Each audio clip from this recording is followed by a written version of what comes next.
could let Hal and Tim know, this is sort of the program of excellence method of development started by provinces, and they have 8 teams try out as zone camp to create one provincial team down the road. And eventually the goal is those players will play World Junior or National Women someday. But they're getting a pretty decent start, Tim. I wonder if you could talk about your role, because we've both been in that capacity for a number of years. Yeah, basically that's it. Hockey Alberta's been doing it for a little over 20 years now. It's really the first step in the program of excellence. Like the coaching staff I'm mentoring, like we're selecting. There's 2 teams from Southern Alberta. Like 2 weekends ago, we had 8 teams, 160 players from Central Alberta, and we picked 2 teams from that. And then there's a city team and a Northern Alberta team from the north, and a city team from Calgary and a Southern Alberta team. So we'll all get together, 6-team tournament at the end of the month. Basically, it's Western Hockey League draft age guys, 14, just turning 14. So pretty good skill level, pretty good group. And so we have a coaching staff of 3. We've got basically a team manager, they call it DOPS, the director of operations, and obviously a physio or an AT. And I'm sort of the mentor of the staff, just providing advice and, making sure all the I's are dotted and T's are crossed from Hockey Alberta's perspective. So it's been good. We have a fabulous staff, like really good staff, and pretty good team, I think, too. We're gonna have a pretty deep team. Our high end won't be as high as some teams, but it's good. So we're pretty excited. It's a fun process. Cool. Lots of Zooms. Hal, you got your hand up. Hi, good morning. I'm curious, do the players have to pay to participate on these teams? Yeah, they do, and I'm not sure the exact details. I think it was like $150 or something for the tryout weekend, which was basically I think each team played 4 games, like one Friday, 2 Saturday, 1 Sunday for the tryout weekend, and then if you make the team, I think it's $1,600 because they have 1 full day of team training. Then it's basically a Wednesday, Thursday, Friday, Saturday, Sunday event, sort of 4.5 days. And I think to go to the tryout camp, you're committed, if you make the team, basically to participating, although they give you a chance to back out, but I don't know, there's some kind of basic commitment that if you make the team, you're committed to the $1,600 to move forward. So that's similar here. I'm doing the 17 girls, and that was $100 for them to try out in our district, and we had 34 kids, and they got 4.5 hours of ice time, and then now the next group, and we've got to cut down to a team. It's interesting here. They don't let the coaches have any input in terms of who's picked for the team. And so they got some people sitting up in the stands that pick the team. So all we do is just run the ice time. And then it's $250 for a festival that we're going to next weekend. So we get 3 games for $250. And then from there, I'm not clear. From there, I think they go, if it's like the boys, they have another level of 52 kids. So they have a couple teams, and they compete, so they got to pay again. And then they select kids to go to the national camp from there. Yeah, and our groups, like the 6 teams, so 120 guys, they would be the core group. for inviting people to the U16 camp for Alberta this summer. Okay, That's the next step in the process is Canada Winter Games, which they have sort of every year, or is it every 2 years? I'm not sure. With a U16 team, and if you didn't get selected, you're injured, or you had something else going on, doesn't mean you can't be.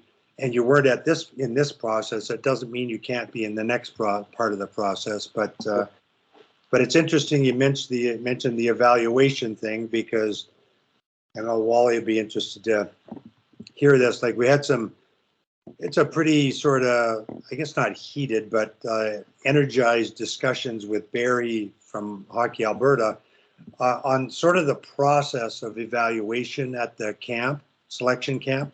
Because basically so there's two team staffs. We're team black, team blue. So all the coaches were required to,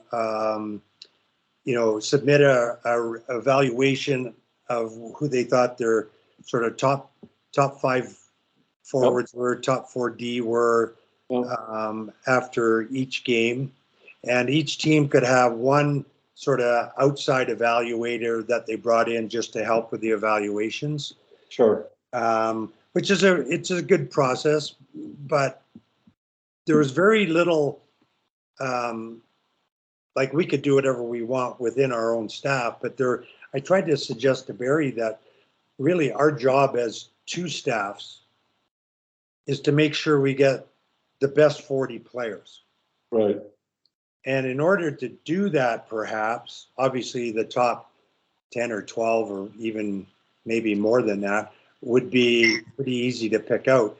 But getting the depth players, there was no interstaff discussion about ratings and rankings after, like, the first game on Friday. Yeah. What we did was they have a draft at the end of the weekend, so each team drafts their own team. So it's a good learning process for the coaches in terms of developing a team identity and developing sort of a scouting profile of what you're looking for.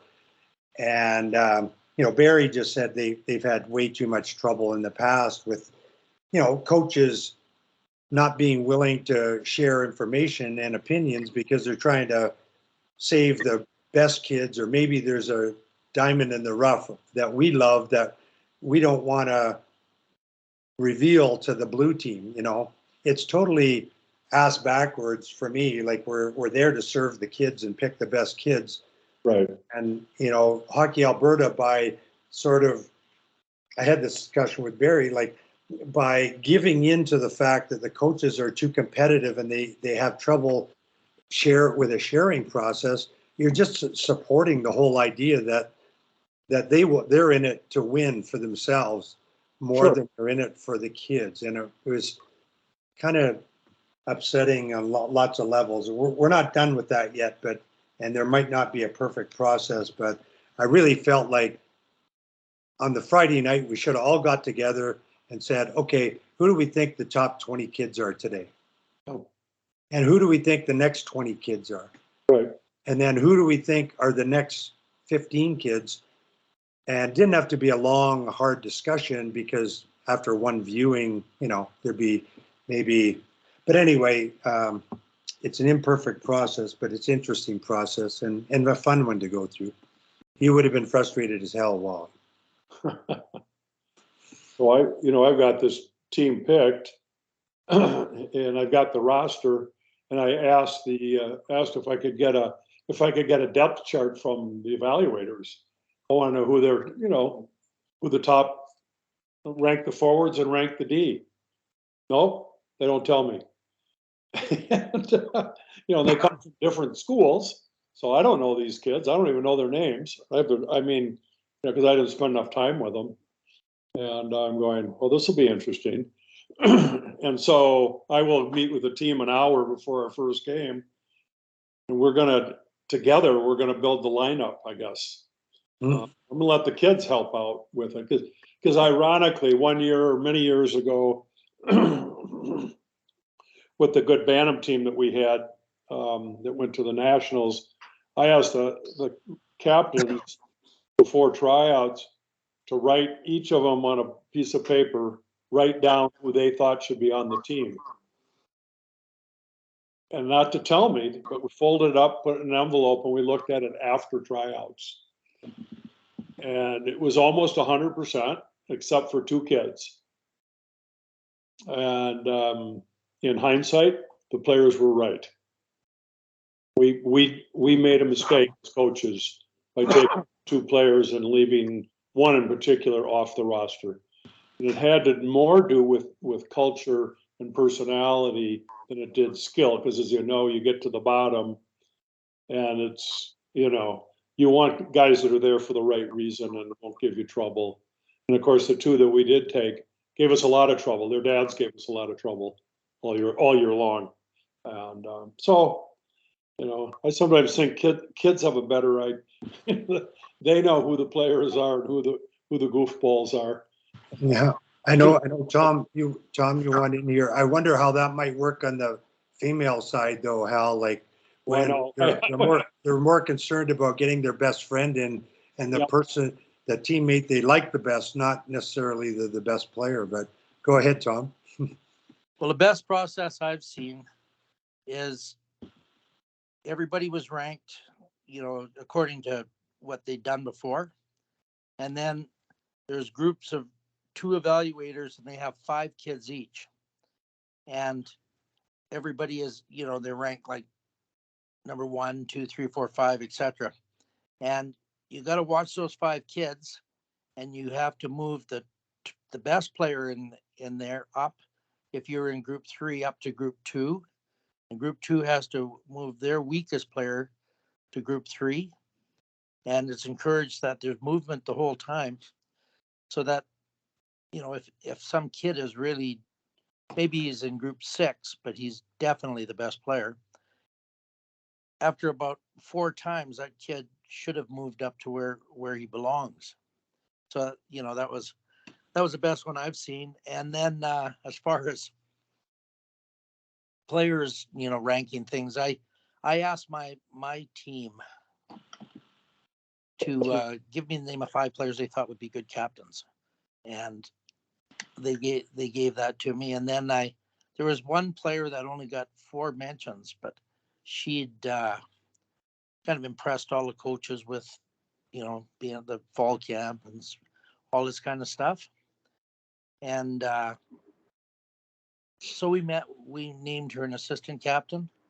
It was a total disaster. Should have listened to the kids. So, just like Hal says, good to know. Listen to them. Yeah, I think that really is important to listen to players in today's world. 25 years ago, we could kind of just do what we wanted to do, I think. But, I think kids are smart. I think they know, like, if I get this job that I've applied for on the girls, it's a potential state tournament caliber team. And they got a really good core. The coaching staff blew up at the end of the season or something happened. But, my approach will go in is I'm just going to listen to these kids for a while, and at least the captains, and figure out, what the dynamics of the group are all about. And you have to be a little careful, obviously. But these higher end girls are, they want to win just as much as the boys want to win. Right, Sammy? Good morning. And so, anyways, it'll be interesting. Sammy, we've been talking about high performance evaluation at zone camps in Alberta. And Tim's working on the guys' side, and Carla and Jordan are working on the women's side. If you're picking a team and it's a female game, what are the kinds of things you're looking for? What would be the traits that you would be looking at and weighing heavily? Well, I'm curious, when you say high performance, is that like a U17 or U20, or what is it, Tim? Oh, the group I'm mentoring, it's basically the WHL draft kids. They're just turning 14. Okay. Carla's, I think, Wally, Carla's would have been U16 or U17 probably, or I think U16. yeah, preparing for winter games, I think, on both sides, sort of. And so have you narrowed it down to a selection group, or is it the final team now?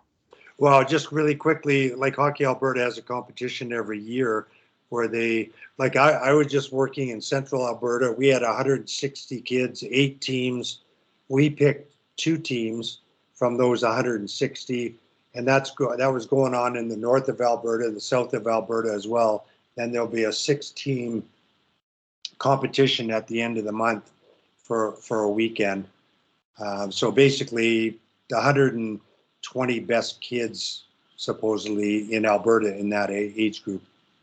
Amazing. Well, Wally, I don't know that I necessarily can add to what these incredible coaches probably can choose and select from, but I'm excited to listen and to hear how all of that plays out. I think if I'm evaluating or choosing at that level, part of it is, 95% of it is development, and who do I feel like best fits the culture that I want to create. So that's my 2 cents, but I'm sure that has already been said and can be talked about. But hi guys, and thank you for including me. And Wally, it'd be interesting to get Carla on, and I might have to call her and just compare notes on how their evaluation process went, and whether there was any sort of inter-team discussions at all. It's a bit of a tricky area, but it'd be a really healthy and productive thing to do, I think. I just wanted to mention, Sammy, being involved in the national team program, I've always said evaluation for development.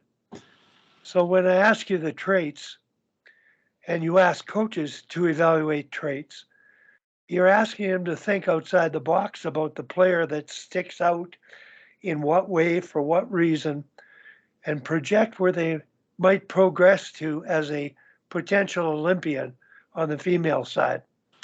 So my concern isn't the team that's picked. It's the coaches being educated as they pick the team to develop the players picked to become the players they're capable of. I'm really curious in an evaluation that size, and I'm sure all the coaches have been in this situation, how you get to see any of those traits. Do you even get to meet the kids off the ice? Do you have really a ability to be in a drill and hear what their comments are? I mean, are there, besides the on ice physical attributes, can you assess off ice? Is that even possible in that group that big? There's a lot going on off the ice, but you're always in touch with the trainer, the therapist, assistant coaches are involved in off ice activities. So is the head coach at times. And you do have to take those behavioral things into account. And I know it's a little different story, but Jordan with his club team last year, he basically picked the team, obviously looking at talent, but he prioritized the character, the behavior, the social mix of the group, and that entered the picture. But you're absolutely right. That's the importance of selecting it, and you're trying to get everybody to become a good team player and to put in the effort required and pay attention to detail and respect the process. And so when you're evaluating, and I think like Tim mentioned, the coaches are competing to pick the team to beat the other team so they can look good.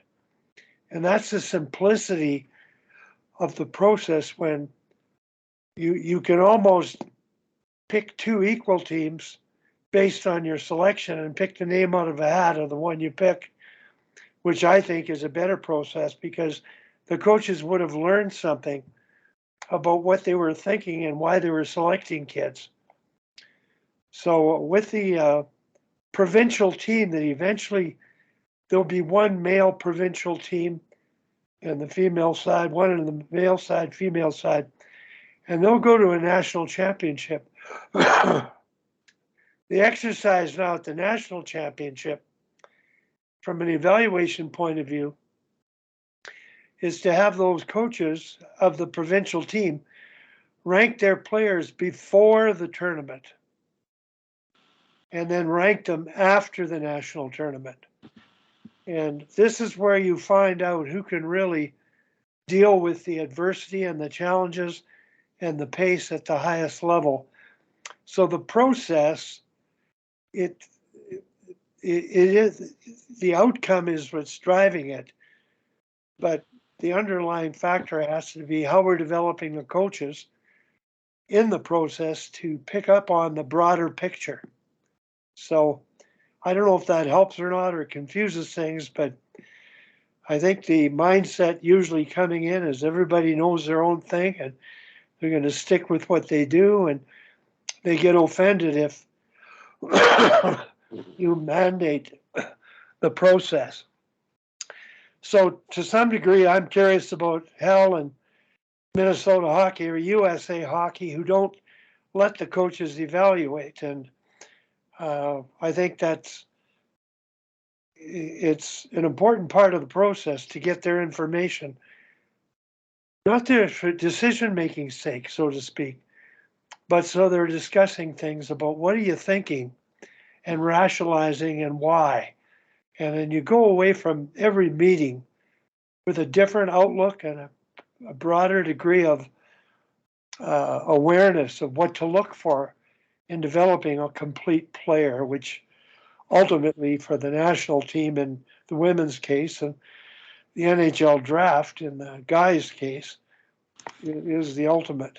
But it's an interesting process. I think the provinces have invested a lot of money in it, and it's still got a broader focus than the USA Hockey approach. I think they've centralized their U18 teams and are picking from that and able to do much more specific work with a target group and make really incredible process with those athletes. But I think on the guys' side, we have 3 regional national teams that compete in tournaments. It's more about development than it is immediate results. And in the end, we hope it makes for a better process. So,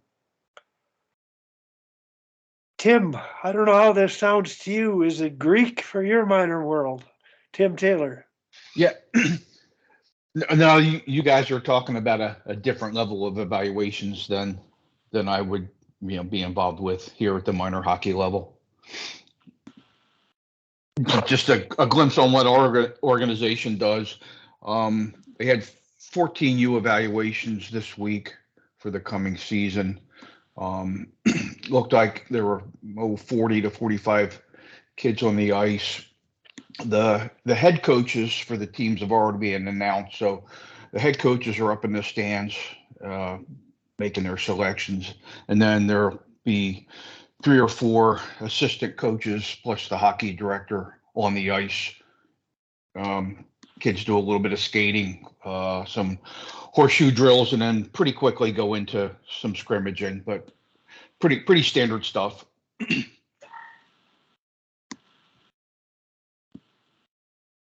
I don't know. Tim, a friend of mine, took over a novice program many years ago. And he actually, I thought, had a masterful way of evaluation. And novice is, I believe, U8 or U9, I'm not sure. Uh-huh. And very experienced coach who had the fortune of coaching, and a number of players I coached were living in the district at the time and just outside of Calgary called Springbank. And they used this methodology for player selection. And the result was amazing in terms of the end result at the end of the year, but the process was more important than the result. It's why they got the result. They created 3 stations on the ice and evaluated skill at one station, compete, character, work ethic at another, and hockey sense, any decision-making ability with the skill they had. And they mixed the kids up the first day in all three stations, so you had the very best. And they kept moving the kids up that were the more capable, calling them the Eagles. The Hawks were the middle, and the Falcons were the third group. But they moved between the middle, mainly moving upwards.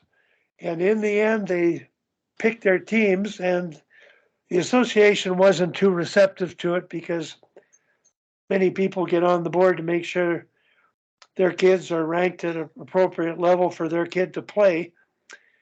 And they stuck with their guns, and they created 2 Division I teams because they had that many good players, they felt. And they received a lot of pushback, but still, they ended up winning, I believe, 8 of 10 minor hockey week championships, and the 2 Division I teams played in the city final.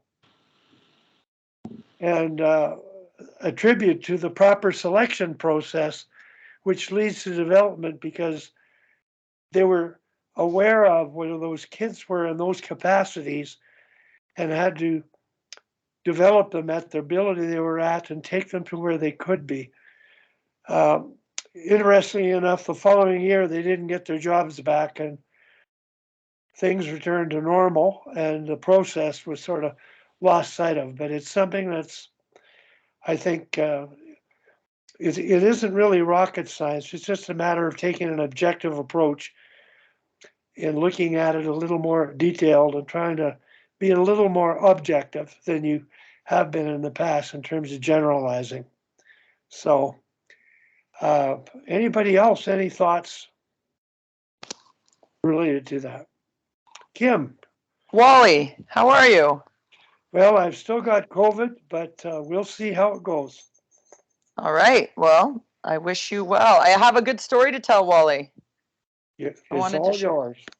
So this is actually really great that we're talking about player selection. So we finished provincials this week, and we had 13 teams qualify and only 2 won medals. We got 2 bronze medals, and our U11 AA, which is the highest level, and our U11A both won bronze medal at provincials, and they're all the same age. So I think they're all 2011s, which is great for our organization in the long term. But I wanted to speak to, given this topic, the vastly different ways the 2 teams were selected. So the U11A team, which would be our second tier team, was picked almost exactly as Wally just described. So we went through a very long process. It took 4 weeks, give the kids some skates in the fall, evaluate them on exactly what Wally just said, skills, compete, hockey IQ. In the U11 age group, we had over 120 kids we were evaluating. And me and the evaluators came up with an objective ranking of every single player from top to bottom. So I can pull up the sheet, tell you who was number 1 and who was number 56. So they all got a score out of 15. Each one of those 3 things were worth 5 points. This is the first time we had really ever done this on such a big scale. We did the same thing for our U9s. So that U11A team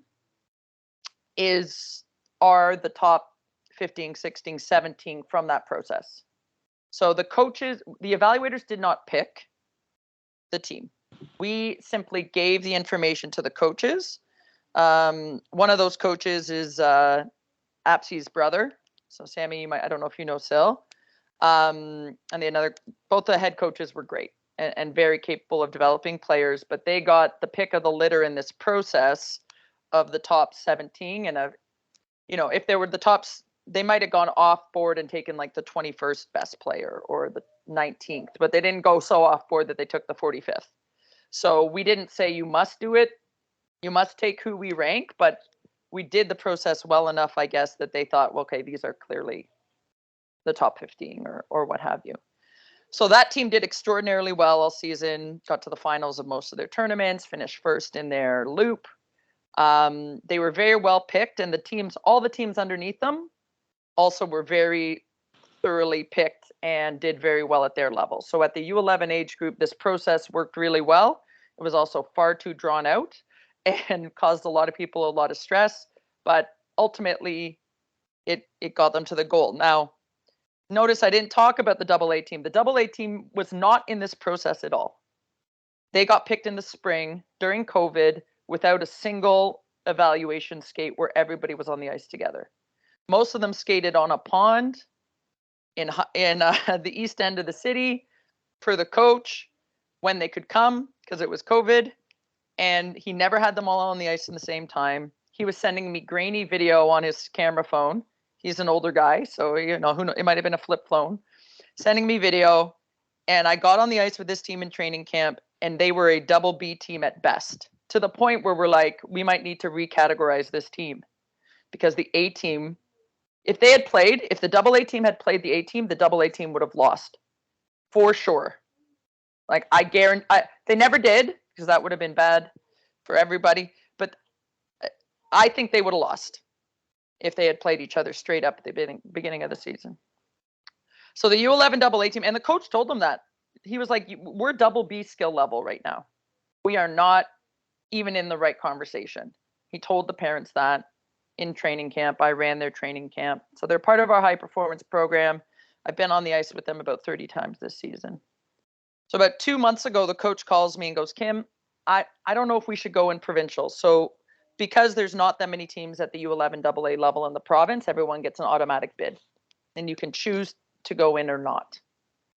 He's like, we've lost 90% of our games. Like, now we're going to go play these superstar teams and just get walloped. Like, I said, oh, you should just go. You guys are used to getting walloped. Like, it's fine. You don't get a free pass into provincials every year, right? Like, it's an experience that these players hopefully will get again, but it's not guaranteed that they'll ever get it again. Just put them in. He's like, okay, I'll put them in. And he's like, we got to train harder because I don't want us to embarrass ourselves. So wouldn't you know, a month before provincials, they go almost undefeated. I don't know how. Like, there's kids who can't turn one way on this team, and I love them all, but like they lift up a leg when they turn left. Like, there's one very good player who I would argue is top 10 in the province, and then a whole lot of medium, whole lot of vanilla. And so they go on a tear like a month before provincials and just start beating people like that they have no business beating. We get to the provincial championship. They knock off some team from Sudbury who's supposed to be God's gift to hockey. I mean, to me, it all just looks like chaos, right? Just one really good kid gets the puck, goes to the other end. One other really good kid gets the puck, goes to the other end. Chaos. But they invite me on the bench, so I'm on the bench for the chaos. And we get to the provincial bronze medal game by some miracle of God against a team that beat this team 11-1 at the beginning of the season. And the coach called me after that game and said, Kim, it could have been 25-0. We never got out of our end. So I lost to this team 11-1 at the beginning of the season. And that team is an all-star team, as is now happening in girls hockey because there's no borders. They got the best kid from Barrie. They got the best kid from Markham. They got the best, and they just brought them all together in the super team who won every tournament or got to the finals of every tournament, blah, blah, blah, blah. And so we beat them 5-4 in overtime. We got scored on the first shift. I was like, oh, this is not good. This is not good. First shift, first shot. Somehow we're up 3-1 going into the third. The other team goes down to 2 lines. This is U11. Okay, but whatever. We couldn't even go down 2 lines. I don't even know who the 2 lines would be for us. They're all the same. So anyways, they shorten. They score 4 goals in like 3 minutes. I don't even know what happened. It was like just like an onslaught. So we're down 4-3. We pull the goalie when it's 4-on-4. We've never practiced pulling the goalie. Like, they don't know what to do. We score with 20 seconds left to tie it 4-4. This is my favorite part of the story. Wally, you'll appreciate this. So we have this one kid who's really good. And we have a penalty kill in overtime. I mean, what kind of refs are calling penalties on 10-year-olds in overtime at the provincials? But okay. We had a power play in overtime too. Didn't get a shot on net. Anyways, PK in overtime. And our best player gets the puck behind our own net. So what's everyone yelling? It's a PK in overtime. Like, ice it, send it. She's one of the few kids who can ice it. No, not going to ice it. Goes end to end, which she does all season. So every team sends 4 when she touches the puck. She's huge. She goes end to end with 3 kids dangling off her, throws the puck from the corner at the net on her backhand. It goes in. We win in overtime. 5-4. Bronze medal champions. Now, I take zero credit. All I told the coach, thank you, Sammy. I jumped on the bandwagon at the right time, right? Like, I'd never been on the bench for this team before, so I will take all the credit and yet none of the credit. But I mean it to say, I really think it's fascinating because, Wally, you were talking about, picking multiple teams. These two teams were at the same age group.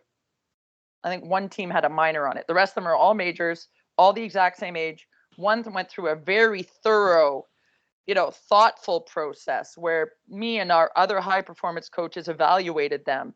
This wasn't some hacks in the stands going like, oh, she looks pretty good, or I play golf with this guy.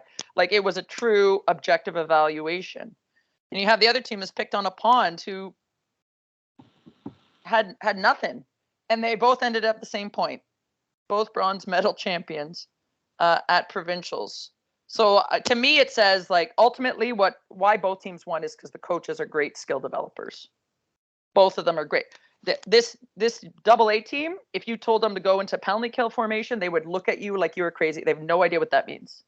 They have no idea what they do on the breakout. If you ask them what their breakout is, they have no idea. Their power play, zero idea. They could not tell you because we didn't have them.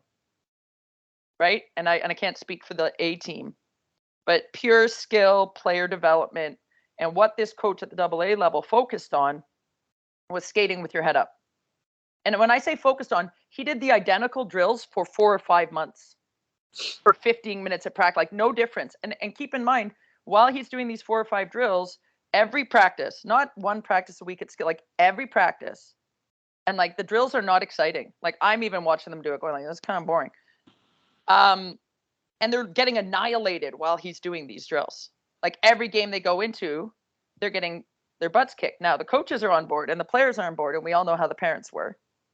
Got far too many phone calls about this team.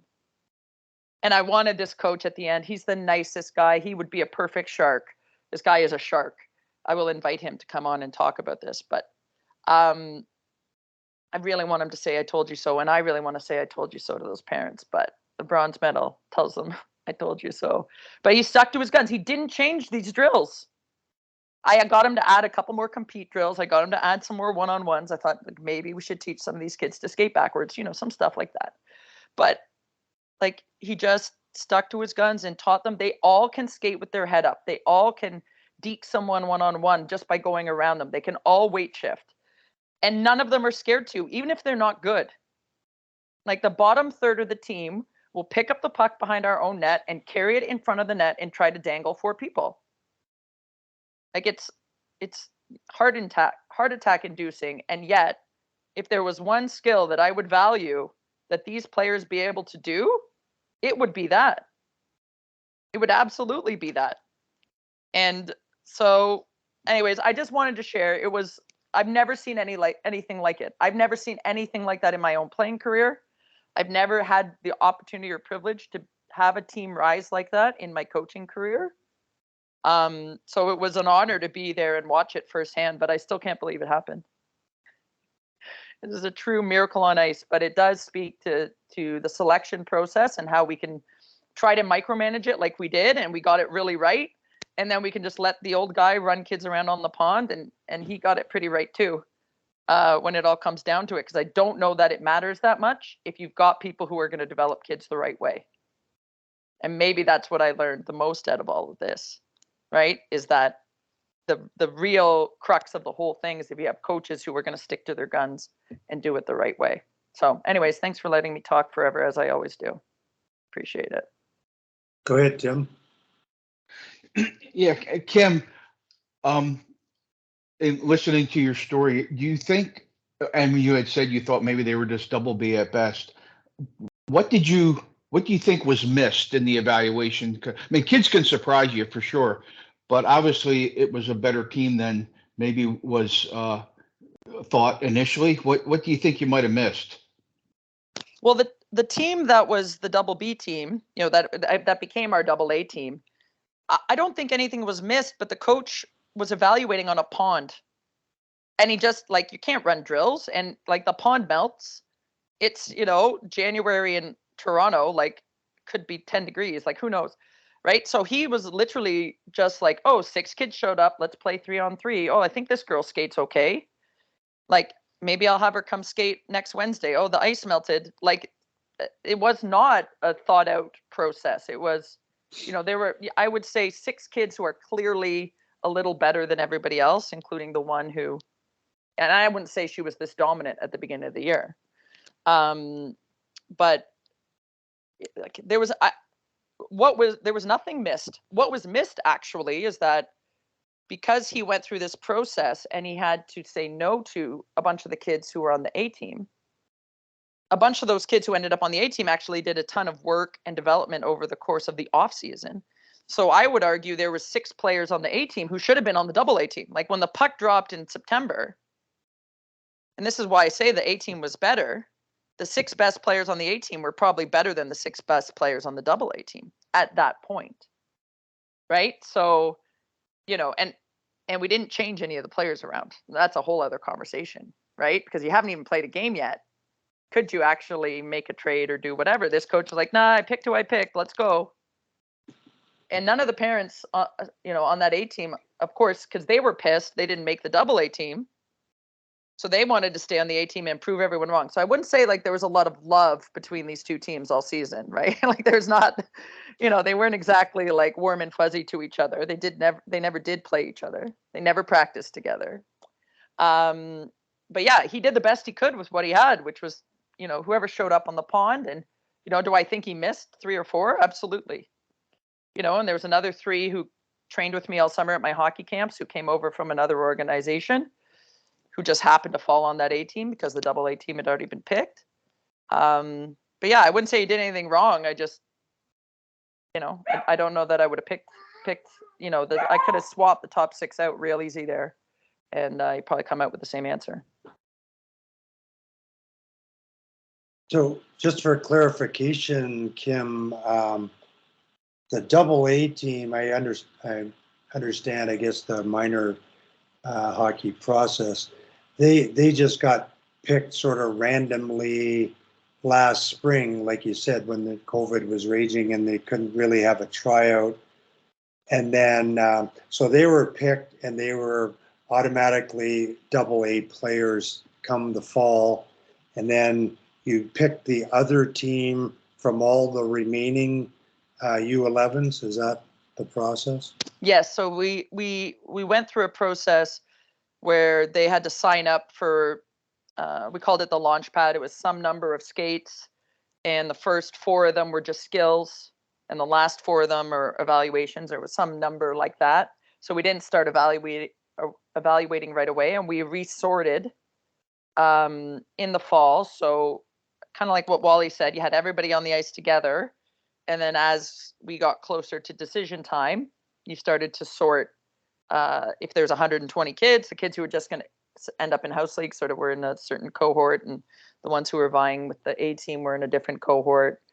So we did, have some flexibility through the way. But, we are in downtown Toronto. So if you don't pick the double A team in the spring, they all leave, right? So it's an imperfect process, and Hockey Canada wants U11 and U9 to be picked in the fall. And we are adhering to that in some way coming this fall. But, the majority of our double A team will be we've gone now to a model where our double A and our A team are both non-parent coached, and they're going with a player pool of players.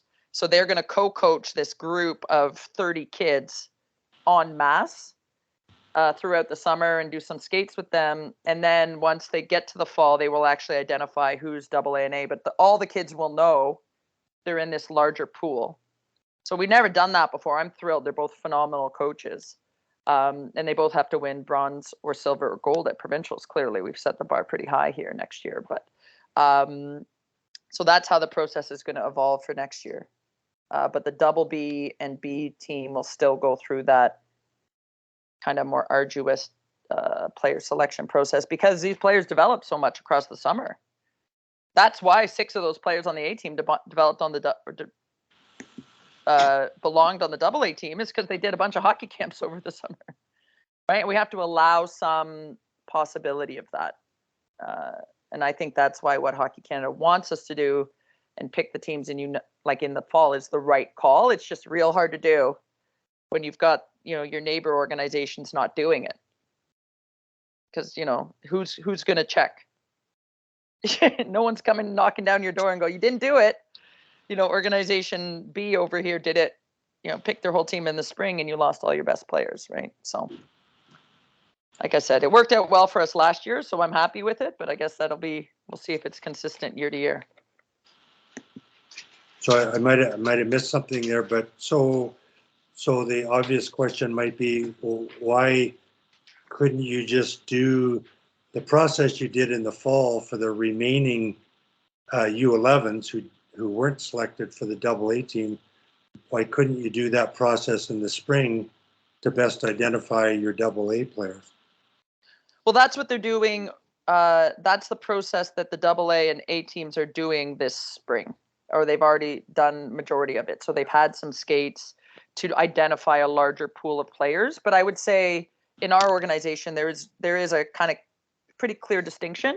And because we went through this launchpad process with the BB and the B teams, we also created those teams so that they could move up. So there's a BB team that's entirely minors, and they got their butts kicked all season long. But the teams that won the medals at provincials are all majors. So where do we know that BB team is going to end up? They're all in this pool for AA and A, right? So we sort of seeded them all together and said, listen, you're not going to win a lot of hockey games probably this year, but you're going to end up where you want to be in your major year, which is on the AA team. So we played a little bit of a long game with that process, and that's why we'll continue once we get to the BB tryouts in the fall. We will go through this process again, and we should have enough players to be able to go, hopefully, with an entirely minor team again that can seed the pot again the following year for the AA and the A teams. This is one of our biggest player pools at the U11 age group, which is a great thing.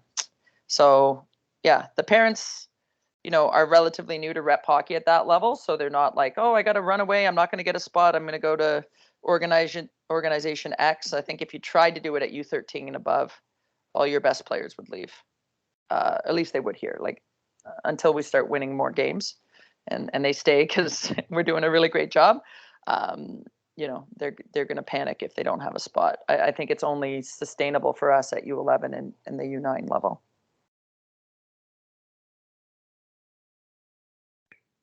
I see Mike Benelli's on. I don't know when he chimed in or not, but and Jordan Fenton as well. Mike, what have you heard of Kim's story about the two polar opposite selection processes achieving similar outcomes? Yeah, I heard the tail end of it, and I think it's funny during this whole COVID period, I think I experienced a lot of similar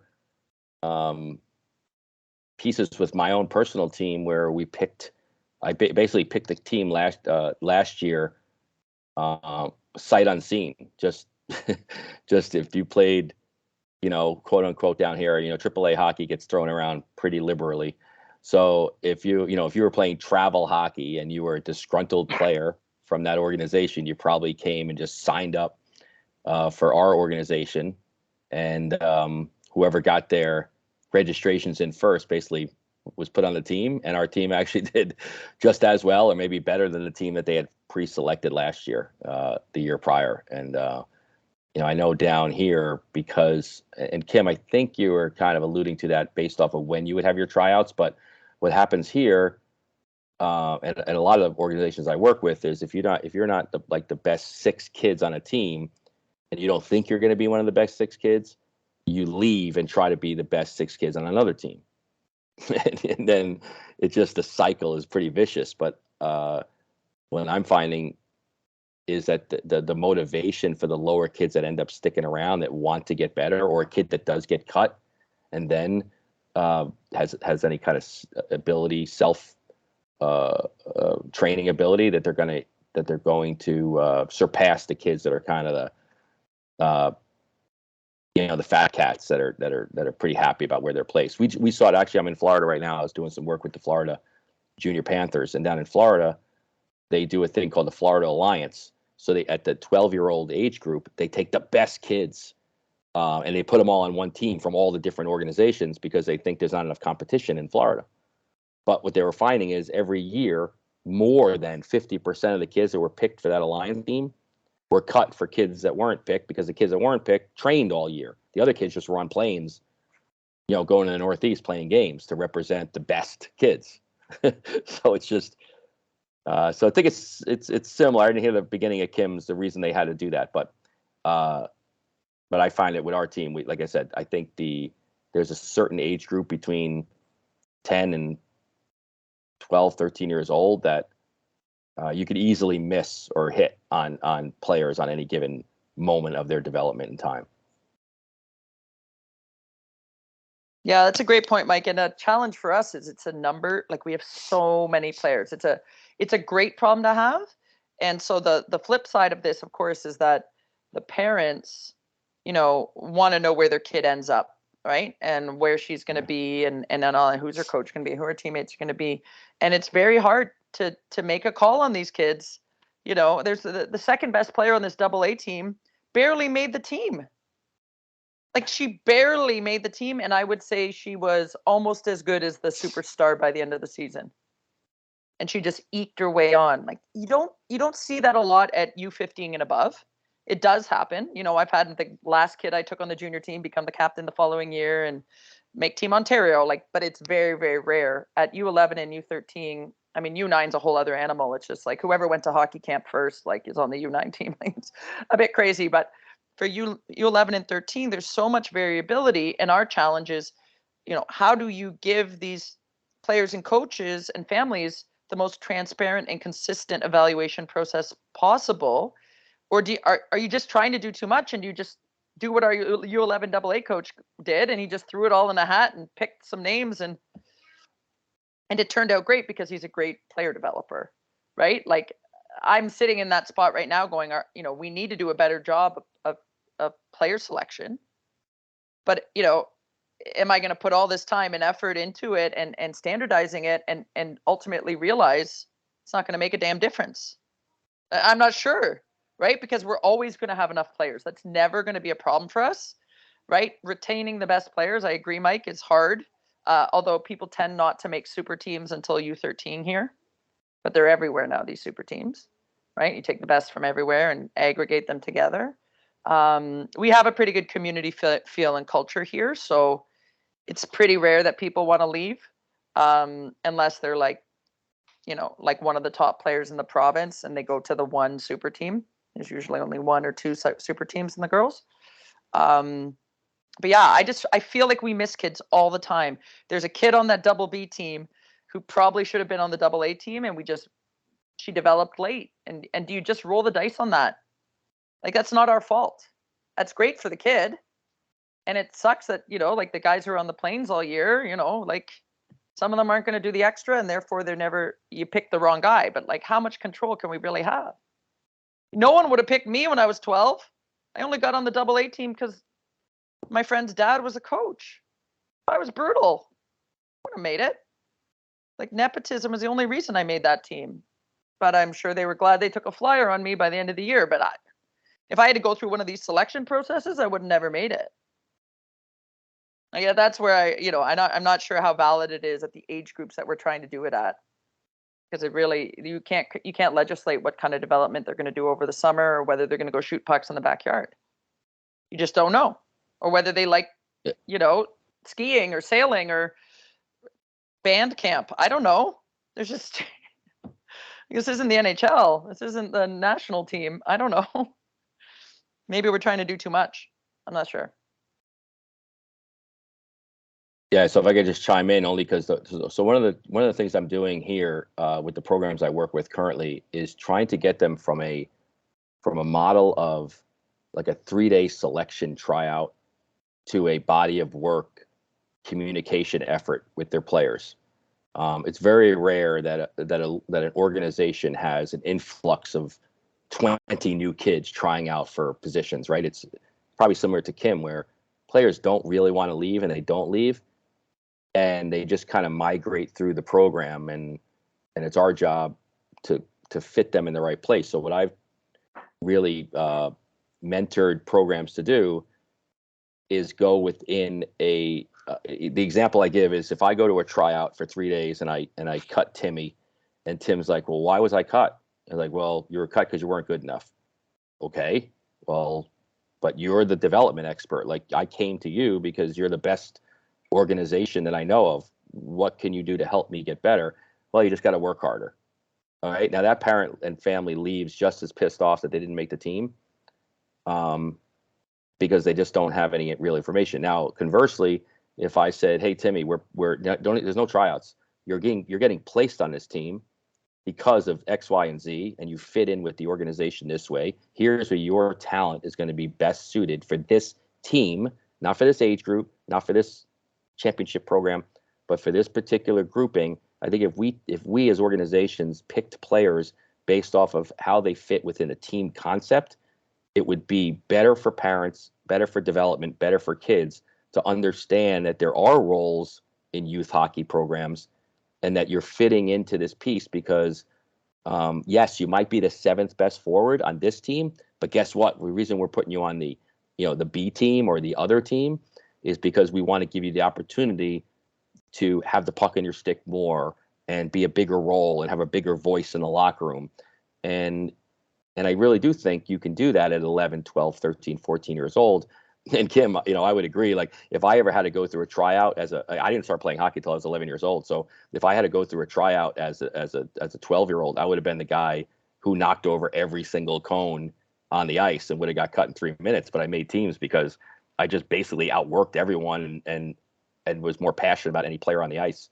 Didn't have anything to do with my skill level. So I think these selection camps and processes lead themselves to us looking for a certain type of player without looking at what the player can do for a particular team. And I honestly think if parents in organizations knew that that's how you were picking players, I think it would ease a lot of the way we pick teams and kids accept roles in youth organizations, in my opinion.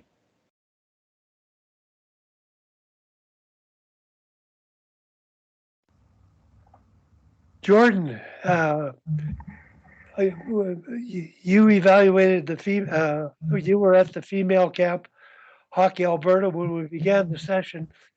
Tim talked about the male camp he was working at, and we talked about the evaluation process.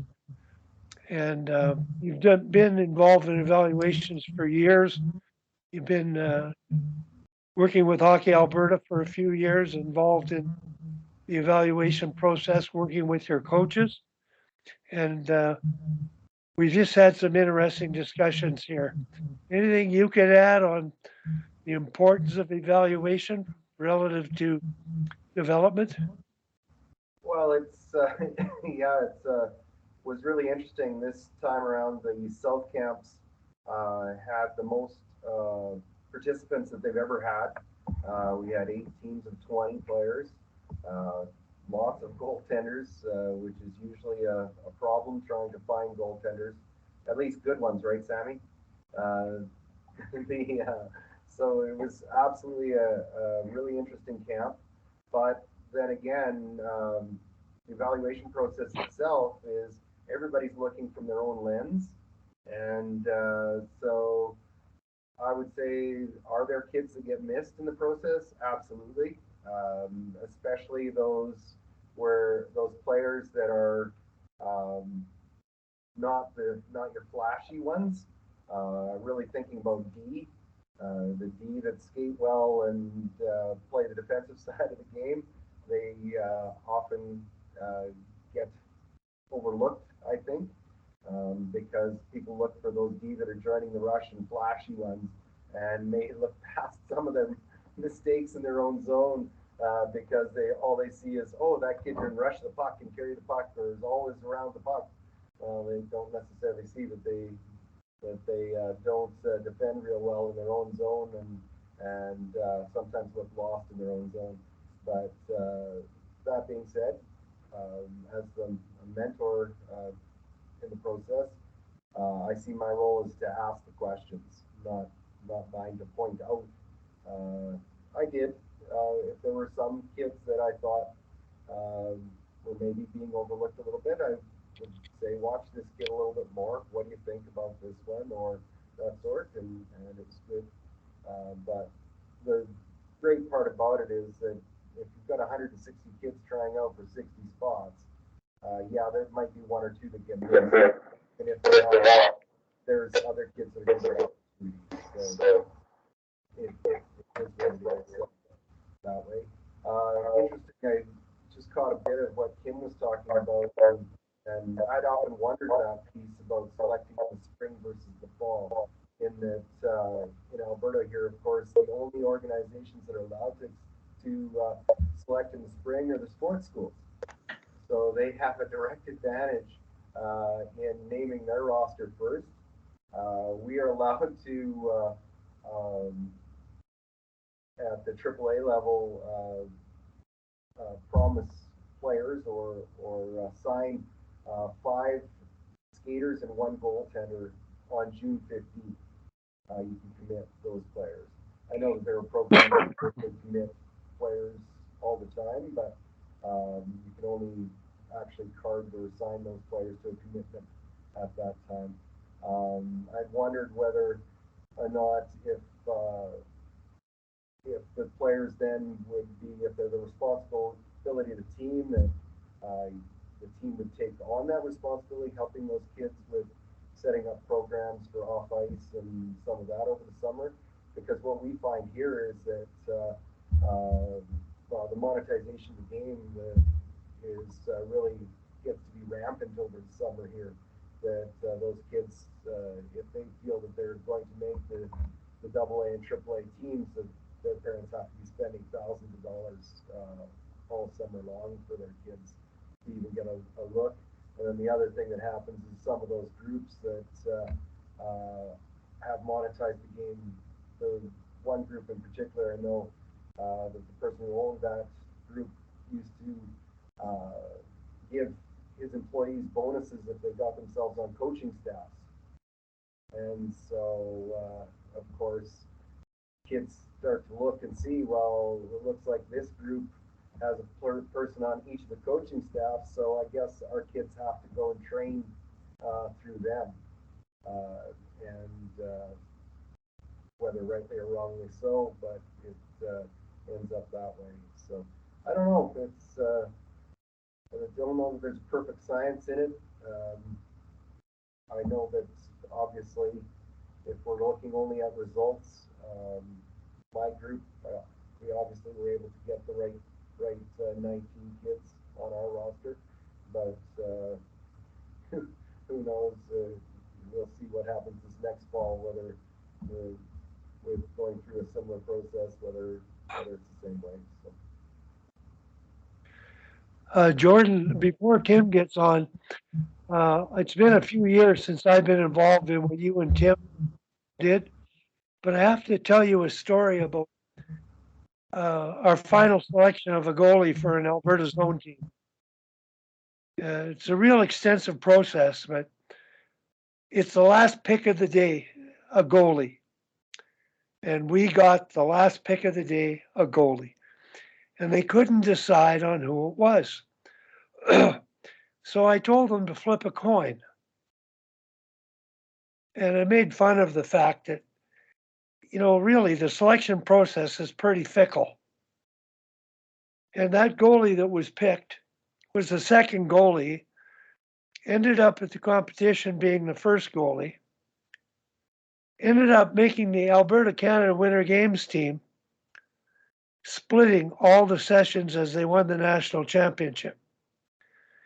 So the evaluation process is, it's one thing. I think what's most important is what you do with what you've got when you get it. So I think what Kim, the story she told, and the 2 different coaches she had, one a little more formal in the selection process, but they were really good coaches, and I really compliment that. Kim, go ahead. Thanks, Wally. I was going to mention or piggyback on what Jordan said about the monetization of hockey, and certainly I'm a part of that in some way. But it is funny how often people are like, "Oh, so like if we come to your camps, are we playing for Leaside?" I'm like, I'm not sure what you're talking about. Those things are not. And for 15 years, they've not been connected. Like even when I was coaching the junior team, they were not connected. But it is rampant. The number of people that it's like, whether it's implied or said, and I can't say because I don't do it personally, but there are certain organizations where everybody goes to the same skills instructor, and all those skills instructors happen to be coaching the teams, and they have success. And I don't know that it's necessarily like from where I sit, that's a pretty smart business model until you piss off someone at the association, and you got to move the whole operation to the association down the street, which trust me happens here too, and to just restart it elsewhere. Like I'm not personally willing to I brand associate with the association I associate with because I believe in what they're doing. But I'm not a win at all costs kind of person, and I'm not trying to create super teams. And I'm also not someone who runs hockey camps where, and this is crazy to me. Like you can only come if you're in AAA, or you only come if you're AA. Those are the only kids allowed at your hockey camp. I mean, listen, it's a business, but that is just not something I would do. So I found an organization that, shares a lot of those values. I grew up in this organization, but yeah, it's rampant here too, Jordan. And I can only speak to the female side. I'm sure it's even worse on the boys. But that implication, or that explicit telling, oh, well, if you come to all my camps, there's a coach here who's coaching lower level hockey, who coaches 6 teams in the same organization. And you only get on the team if you go to his hockey camp. I don't even know who this guy is. I've been teaching hockey skills for 25 years, and I've never seen this guy in a rink. Like I've seen a lot of hockey camp people in my day here. And I couldn't tell you who this guy was if I saw him in a lineup. And so, but in order to play on his B or double B team, you have to attend his hockey school. And people do it. I mean, he's coaching 6 teams, right? So good on him. But, whether it's spring hockey or, if you develop with me, you're going to make team X until the kid doesn't make it. Right. And I don't want to have to deal with that. So anyways, I just thought it was an interesting snippet. It is. I don't know how you guys do it out west with the sports schools, and I don't know if they're still at the same level of recruiting and craziness that they were when I heard about it a couple of years ago. But at least we don't have to fight that here. We just fight having no borders and everyone thinking the grass is greener at the association 25 minutes down the road. So. Yeah, the recruiting process is still a little wild in the wild west of the sports schools, and I'm hearing a bunch of stuff that's going on right now that it just causes me to shake my head because, of course, when coaches change and all of those sorts of things happen, the grass is greener is definitely a philosophy out here too, Kim. But yeah, it's been interesting to hear what's going on and of course, people should be able to do the math and be able to count to 20, but I also think that some should be able to do the math and count to 20,000 and understand that if you can pay 20,000 for your kid per year to go to high school, you probably should be able to pay 20,000 per year for your kid to go to university instead. So, but it's one of those things that they'll pay $25,000 a year to go to a sports school so that they get a $5,000 scholarship at a U Sport team. So I know that I'm simplifying things far too much by saying that, but that's kind of the way it feels like sometimes. And I'm glad to hear, Kim, that you're far more ethical than some of these others. That I Googled it one time, and I think that there were 9 different skills groups. That was just on Google in Calgary that you could send your kid to get better as a hockey player. There's probably less places that you can send your kid to become a better reader or better at math than there are to become a better hockey player. So there's probably about 500 here. It's a tough market, and there's not many of us who've been around as long as I have. But they tend to keep coming back. That's for sure. But it's you know what? It's crazy. The numbers, the money. I mean, I've never run spring hockey, Jordan. Yeah. You know how much money I'm leaving on the table? Oh, Like, yeah. so much. Like, I could literally start it tomorrow, have all the players, I have all the coaches, I have all the things. I just don't believe in it. Yeah. I think you need a break. I think you need another sport, or even if you want to do hockey, like just do some skills. You don't need any of those tournaments and those games and the fancy jerseys and the, I know how much they pay out west to fly to here to play in some godforsaken tournament in Toronto. Like, it's not a destination. It's not high level competition, but the amount of money I'm leaving on the table, I can't do it. I don't want to play. I don't want to coach in May. I don't want to be. If you really want to, you can just organize the tournament. Well, yeah. The house always wins, right? No, it's true. And actually, I've coached teams from other provinces in these spring tournaments because I know the families. And they're like, "Oh, our coach can't make it. Can you go coach?" And I'm like, "Sure." And there's one team I coached from BC that I think almost every one of the girls played AAA boys. And so we went in and played all these Toronto guys that I coached against, who are like really into spring hockey, but they coach during the season too. And they're so into it and so intense. And I've got the super spring hockey team and I've got the super, and all the fancy swag. And they asked me to come out and help. So I just stood on the bench. I didn't know any of the kids' names. And we annihilated everybody. Like, I think at least three of them are on Team Canada. Like, that, they're good. And these coaches were so mad at me. How did you get this team? How did you get connected with them? I'm like, someone called me and like, I'm making a little extra money on the weekend. And, I used to coach with his brother and blah, blah, blah, or something, like I had no skin in the game, but these guys were irate that I had beat their super team, their spring super team. And then that just sealed the deal for me. I'm like, man, I'm never doing this again. But it was fun coaching all those girls. They were a heck of a hockey player, but I didn't exactly tell them much to do. We lose, one of them just picks up the puck, goes to the other end and scores. You're like, oh, guess we're not losing anymore. But it's certainly not great. It's not great hockey. Could it be better? Yeah. I mean, if people would, but I just don't think you need it. And what did you think of the skill level at the male camp? I thought that the skill level of the female camp was absolutely amazing this time around.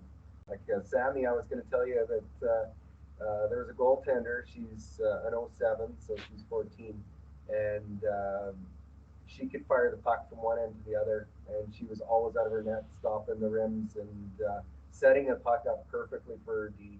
Like, it was one of those ones that I'm like, okay, there's a. She's on par to score a goal soon. Yeah, well, she was pretty neat. It was I was waiting for her to send the stretch pass in the second period, but she didn't quite do it. If I was on the bench when they were bench bossing for that, I would have told her to do that. But Tim, what did you think of the male side? Is it getting better or is it scrambly hockey? Oh, disappeared.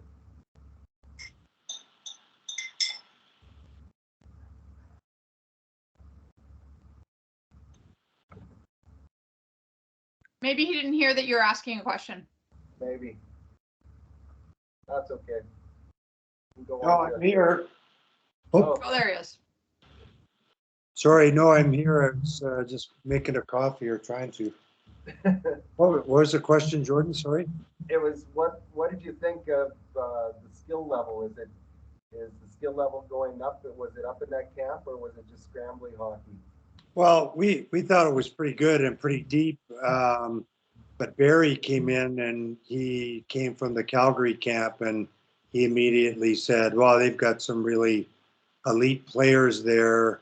And he didn't see any in our camp, and which kind of surprised me a little bit because there are probably 4 or 5 pretty damn good players to my eye, but I don't watch that level. I mean, I haven't watched that level for years, and so I don't really know, but I definitely do know there were a handful of players in our camp that looked like they were pretty damn good players.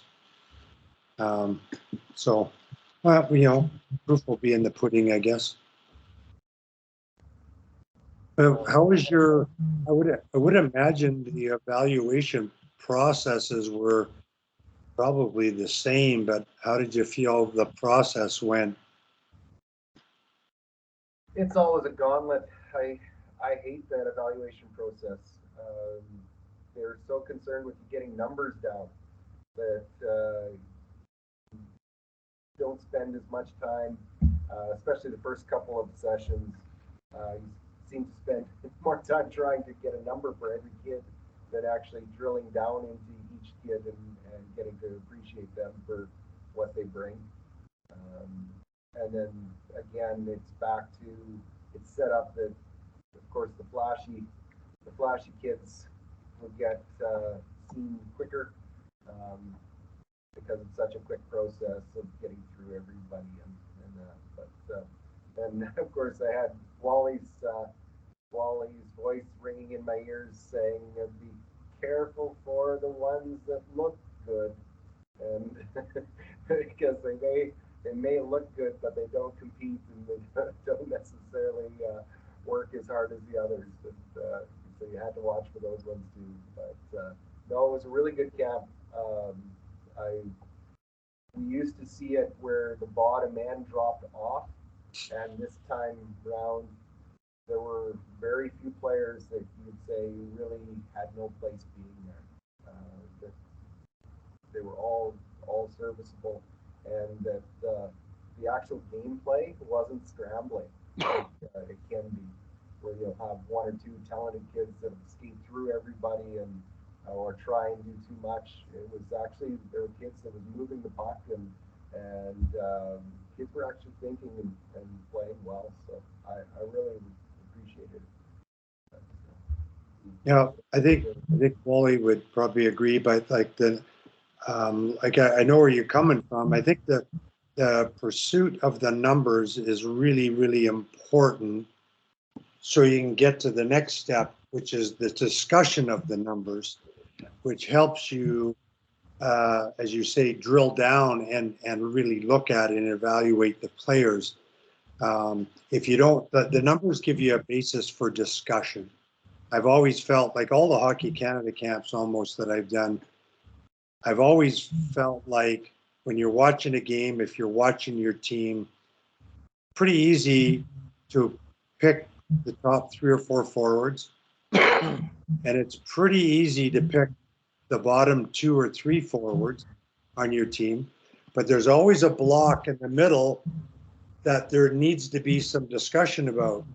Should number 5 or number 6 be in your top 4 or your top 3? Because somebody, most often somebody might have them in your top 3 or 4. But when you put the numbers down, you've got 4 or 5 coaches, it really gives you a focused discussion on, okay, we agree on these 3 or 4 forwards. We can see there's a clear difference of opinion on these 2 or 3. Like Jordan, you got this kid as a 5. Mike Pinelli's got the kid as a 2.5. Like, what is Mike seeing that you're not seeing, Jordan? And what are you seeing, Jordan, that Mike's not seeing? That's where the magic happens for me. And that's why the numbers are important, so that you can have a focused discussion versus sort of a big, wide-ranging, all over the map discussion of every player. You can immediately identify those ones where there seems to be some disagreement on, and that's where the value in the numbers are, for sure. Tim, before I turn it over to Mike, I see Tim Taylor's hands up too. I'm still listening. I'm just getting coffee. I just wanted to mention that years ago in the evaluation process, I had a scout from every province in Canada, and we were evaluating a player's traits. And we had to agree on a scale of 1 to 5 within 2/10 of each trait. You think that didn't lead to a discussion, argument, debate? And that's what we wanted. We wanted everyone to stand up for what they saw and what they thought, not their ongoing bias, but to learn from one another. And so we evaluated those camps And 3 out of 5 was an average senior national team score. 2.5 was an average U22 score. And 1.5 was an average under 18 score. So that when we discussed and we had to score accordingly, we had some under 18 players like Rebecca Johnson, who was 18, who scored a 4.5 on her skating, as good as a national team player. So we got to know about the range of ability within the team relative to the big picture of the top one, the middle team, and the lowest team, both being national teams. So like Tim said, that discussion was mandated with the scouts. And to me, if you don't do it, you're doing a disfavor, not to the process, but to the coaches just not thinking about it in a different way, expanding their visual horizons of what is going on, what do they see, what's the difference, because we're not coaching and picking to select for the championship in the zone camp. You're really ultimately on the female side coaching for the Olympic gold medal in the Olympics, which might be 4 years down the road. So it's all about development. But Mike, go ahead. Yeah, I was just going to add, I mean, based off of, everybody's conversation about just that selection process, we find it like too, when I do the New York State regional and then the development camp for the festival teams, you always find a dilemma of, and I think we all agree that it's easy to find the top and the bottom and then that middle group. And then our debate always in the room is, okay, are we picking, what's the integrity of the camp? Are we picking based off of the 2 or 3 days we're watching the kids, or are we basing on their body of work? And are we basing this on, and there's a lot of debate. We'll say, well, no, we're picking the kids today. Okay, well, this kid's the best kid, but he looks terrible. Like there's something wrong. So there's a lot of debate there, but I think having that conversation, to your point, Wally, is of, okay, well, let's hear the intangibles. Let's hear, why you want to fight for this player. Give me the reasons why all these 3s that aren't 1s and aren't 5s deserve a chance to be in the mix. And I think that's really where we all talk about this all the time, is where I think the human element of picking these teams and these festivals and development programs, I don't know if it's discounted. I think where I am in my region, it's discounted. Because I think we pick players sometimes based off of who we think they are, in the season. And I don't recall very often we talk about character. Never. I mean, we don't really talk about the character of the kid, although that might sway how I feel about the player in my rating. But on paper, the actual looking at the player in that period of time, are we picking them because they're the best players or because they fit a role? And I think that is that's a debate I think that I love hearing about, because it's always a dilemma for me picking these 14 and 15-year-old kids of, are we picking them for what they are right now, this very second in time, or are we picking them for what we think they're going to project to be? And I think that's where we miss a lot of kids. Like I joked around the last camp we just did a couple of weeks ago, and we had one evaluator said, "Oh, I love this kid. He back checks ferociously. He's always getting back to the puck." I go, "Yeah, but he's the right defenseman. So your best back checker in the camp is a right defenseman." I said, "I don't know if that's, to Jordan's point, like, I don't know if we're even noticing the fact that this kid's really not purely a defenseman. He's a great dynamic player, but where does he fit the role if we're picking 6D?" So I think those middle discussions are always going to be the debate, right? And I think at the professional level, Tim, and the Olympic level for you, the rest of you guys, that's like, that's the science. That's the key of saying, wow, I think I can find a kid based off of little tendencies that all the coaches are giving me in who this player is, as opposed to me looking at that player by myself and not understanding all the context around them.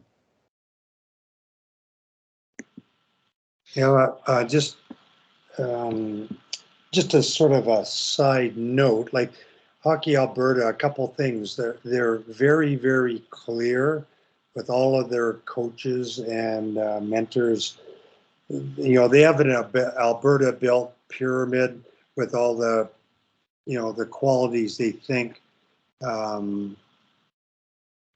make up a very good player.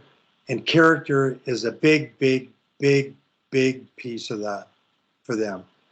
It's always part of the discussion, like attitude, the quality of teammate, commitment, all that sort of thing. So character is a big piece of their evaluation.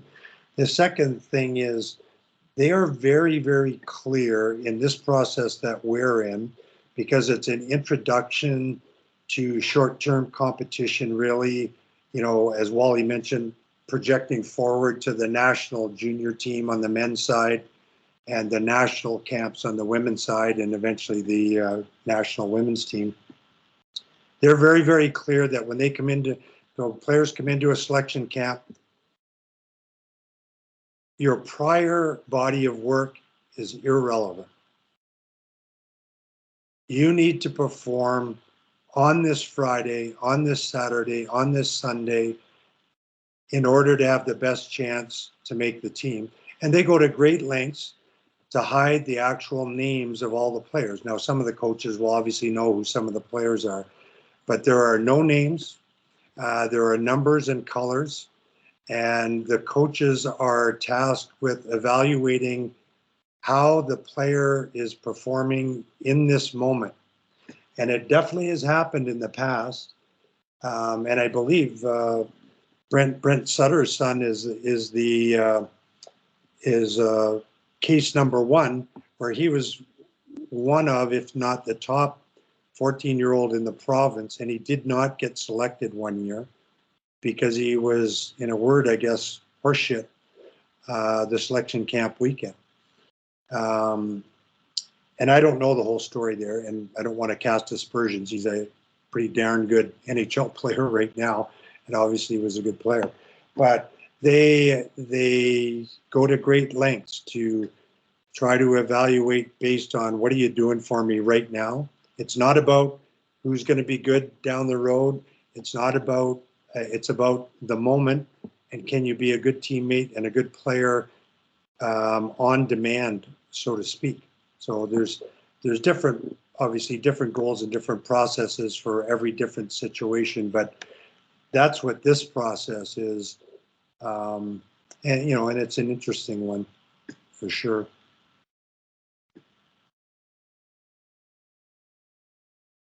Yeah, Tim, I think that's really important, right? That if you're doing whatever evaluations, whoever is running that, to give those distinct, directions, and know that, like, I know I've been to many evaluations where if you don't say this, the 10 people evaluating, this is the criteria you're picking on, and this is how we weigh your decision. And I'm very conscious about, I don't sit with other evaluators, I don't sit with other scouts, I don't sit with other coaches, I don't discuss a player's history. I want to know who the player is from my eyes. If I'm wrong, I'm wrong. If I missed a kid, I've missed kids at the camp. I know we didn't pick a kid, very similar story. We didn't pick a kid in New York State camp that had already committed to Providence College. He was committed and done. And we're how do you not pick that kid? I go, well, because we're evaluating on these last 4 hours of what we're seeing, and clearly out of 10 coaches, 8 didn't pick him. So there must be something wrong with the player, or all the evaluators stink, and that's fine too, right? If you want to make that argument. But I think to the point of, make the determination. Are you picking for? Is your selection process going to be body of work? Is it going to be a snapshot in today's day? Is it going to be, how do you project? If it's not about projection, it's about tomorrow. We're having a team. We're having a game. Who's on your team? That's a different way of looking at a player. Yeah, and projection, and selecting for development because you think they can be a good player down the road. That is a crapshoot. No one knows what somebody's going to become. Of course, you can look at all the traits they have, and obviously character becomes a big part of that. The guys that are, and the women that are real character people, are really going to have a better chance of developing themselves and enhancing their skills down the road. But, where is somebody going to be 5 years from now? Nobody can know. And anybody that says they do is lying to themselves, really, because you really don't know. There's all kinds of things that go into that sort of development process, including exposure to good coaches, both skill coaches and general coaches, and how they develop as a individual, mature in terms of their maturity, and all those things are really, really important. So Yeah, and it's funny that you say that too, because I think what we're seeing in the youth hockey world is that evaluation, like magic, that somebody thinks they can identify somebody, is happening earlier and earlier and earlier. And I think that's really what a disservice to all these families and children that you actually think that you can project a 9-year-old and future success without projecting all of 9-year-olds and giving them all the path for success. It's funny how you're seeing a lot of experts of 7 and 8-year-old evaluators determining the path of a lot of kids. Yeah, amen. Go ahead, Kim and/or Wally. I'll jump in. Yeah, I think it's interesting what you said. Mike, I laughed a little bit, right? Because like, if I use that superstar in the U11 AA team, like, guess what? She's going to be a really good hockey player, but like, her grandma can see that. Like, it's not the top end kid. You need to like, oh yeah, they're the next one. Really? Oh, okay, good job. Like, anyone could have picked Sidney Crosby out of a lineup, right? But I think it's interesting, and again, I only deal with the girls.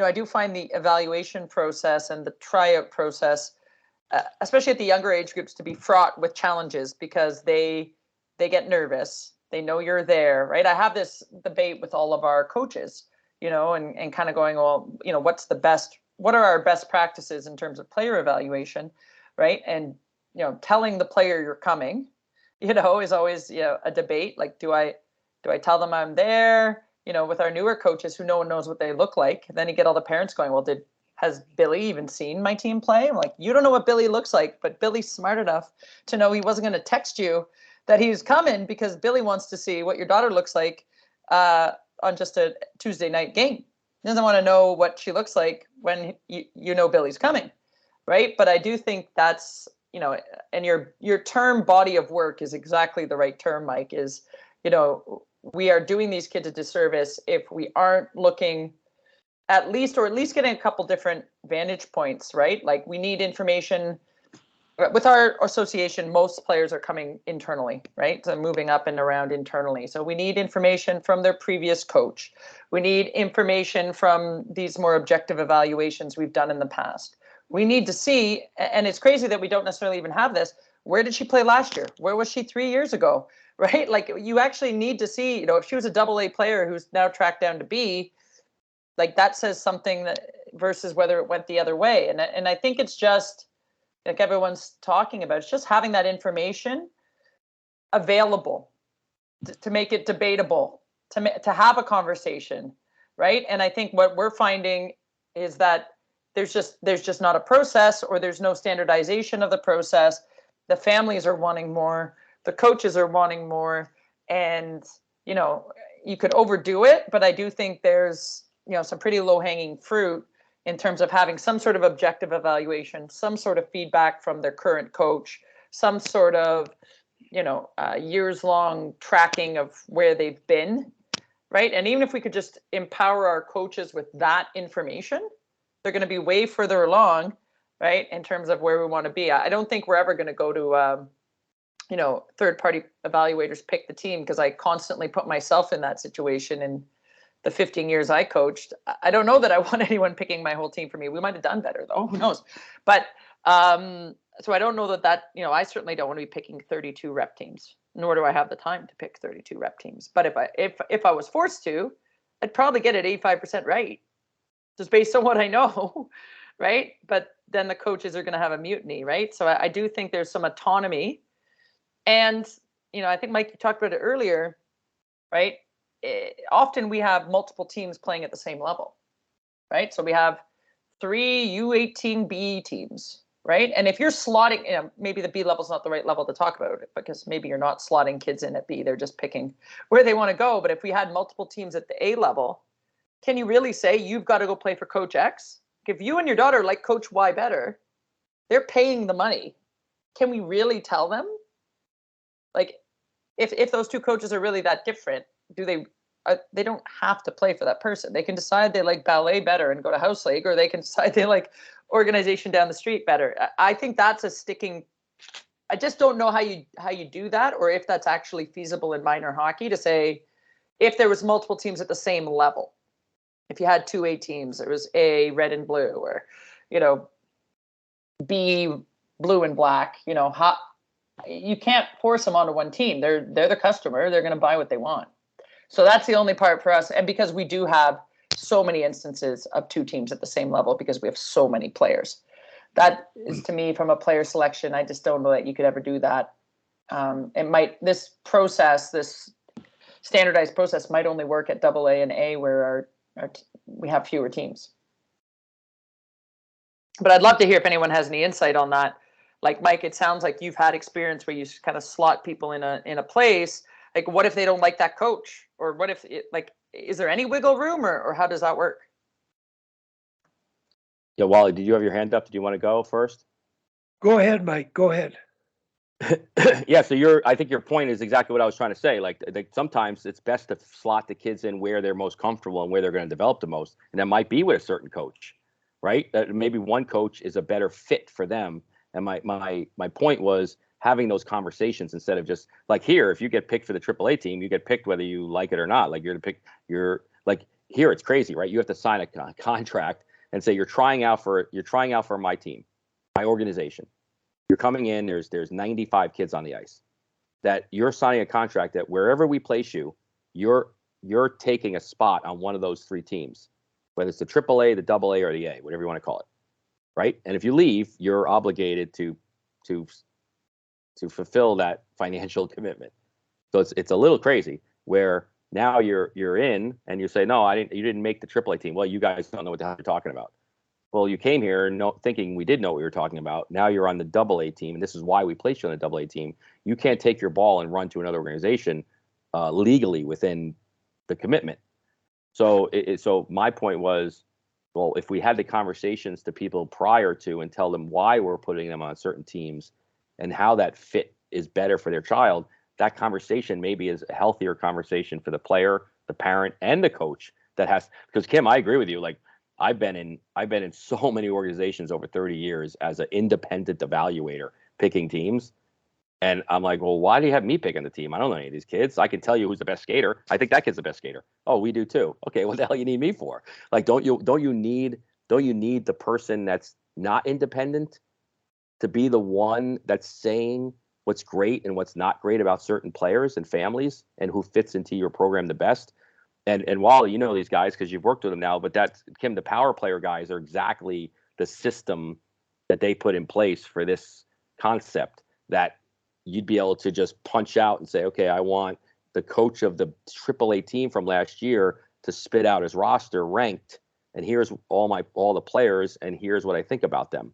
And now as I'm an evaluator looking at the next level saying, oh, Kim coached this girl last year. Look, wow, she loves this girl. She gave her a 5 in intensity, work ethic, culture, and here's where she thought she lacked.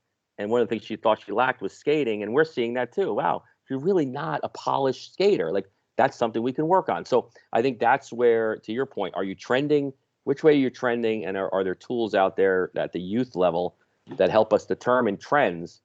And then probably different than you, Kim, because it sounds like you have a very, you're looking at this from a professional developer lens. But most organizations, 80% of the ones that are doing this, are made up of dads and moms that are, accountants and painters and electricians, and like they're not professional evaluators. They're just looking out there, kind of blind.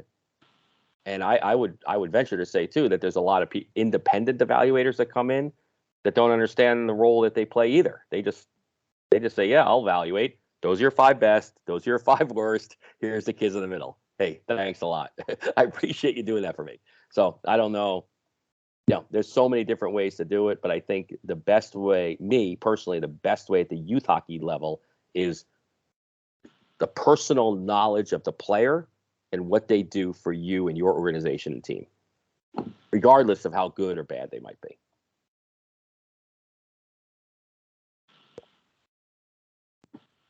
You're Go ahead, muted. Wally, sorry. Now go ahead, Wally.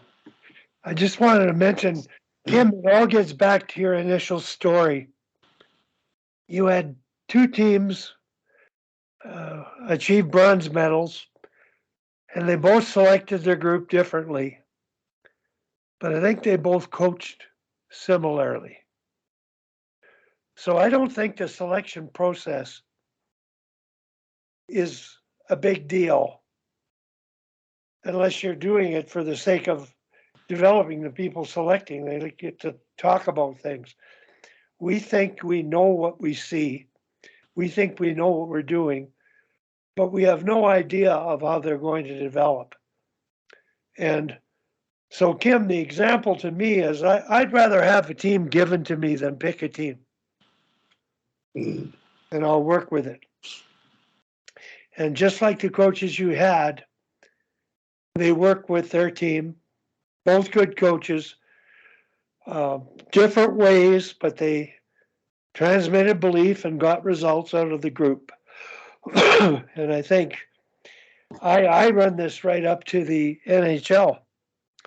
And I look at Daryl Sutter coming in, and they mentioned that Goodrow could not play for Daryl Sutter when he came in. And his dad, after this weekend, when he reached the 100-point mark, said, I knew he would be the best fit for Daryl Sutter because of the way he was raised. He lived on a farm, and he appreciates the values that Daryl desires as a coach. So it's really important to, it's one thing to pick them, it's another thing to develop them. And I really think we've got to keep up on the development so much more than the selection. We have to be prepared for achieving potential and development that we can't imagine in today's youth players. So prejudging them and misplacing them, and I don't think there's such a thing as misplacement. It's just a case of making the most of what you got. That's all I've got to share. It's a great point, Wally. And, I'm kind of on the precipice of trying to decide which way to go with this, right? But like, the money best spent is on coach development. Like, that is really where, like, if you're going to put your money anywhere, you're going to put your time anywhere. It's the man, the woman, the whomever is standing in front of those kids. If that coach is 10% better, I mean, that's the best use of my time and my resources, right? Versus, if you try to go through this whole standardized process and go through every team and make sure it's fair, and you allocate so much time and so much payment and so many hours to it, would you just be better off, sitting down and spending 2 hours with that coach and talking through their practice plan? And I mean, I don't know the answer, but it sounds like that is a wiser use of time and money than, allocating all of these resources to the coach selection. And I only say that because we're a massive animal and we don't have enough hands on the ground or people on the ground to do it all, right? So if I'm going to say, hey, like, for me as a consultant or the main person trying to create change, I can't do everything at 5%. I'd rather do one thing at 100%, right? So what's the best use, of my time and my expertise? I don't think that it is team or player selection or evaluation necessarily. So no, it's a great conversation. I'm glad we're having it, because it's definitely getting my brain rolling on a couple ideas for sure. Kim, it's bang on, because Jordan and Tim are involved in observing that process. And I think they've overlooked the main part of it. It isn't about the player development. It's the coaches, how they're developing during that camp and what they're learning from it. And right now, if there's no discussion in evaluation, there's no interaction, there's no questioning and agreeing to disagree, there's no real learning going on. So I think they're overlooking coach development in that sense relative to evaluation for development and what it means. And coaches are the ones that will develop them in the end. So it is all about coaching in my mind, and your best money spent is always on coach development. I think it's a great exercise. They're getting exposed to things, and I think having mentors around them to ask them questions and make them think deeper. And I know I've talked to Tim about some of the conversations he's had. They're huge, but that's coach development. And that's why in Alberta with Barrie, mentorship process is part of coach development because they're there to guide them in the process of growing themselves in terms of what they do. And at the same time, influence Barrie and what might need to be done. So good work, Tim. Go ahead. Well, I totally agree, Wally, and that's why I had the discussions with Barrie about them missing out on a huge coach development piece in really not encouraging or mandating some interstaff discussions on players. I totally agree with that. And the other comment I might have is, yes, there's a big coach development piece, but, selection has to happen in some way, shape, or form. It's part of Mike's job. It's part of Kim's job. You can't just say, you know what, let's just throw darts and put players on teams. It's to the players' benefit to, like the Hawks, Eagles, and Falcons, Wally, it's to the players' benefit to be slotted into a situation that gives them a chance to succeed and develop and contribute positively to their team. So if you totally ignore the selection process and just randomly throw kids together, you got a kid that might be a duck out of water on a team and they have no chance to develop because they're never going to touch the puck in a game. They're never going to have a chance to check a player at game or practice. Like the selection process is extremely important for the players themselves. It's obviously important to the parents for different reasons, and I'm less concerned about the ego side of it from the parents' perspective. Like my kid's on the AAA team and not the AA team, or my kid, there's no way my kid is a level 6 player. My kid's a level 2 player. Like Mike is laughing because I know he hears that every day, every week, every year. So there has to be. Sorry, Mike. This morning. Yeah.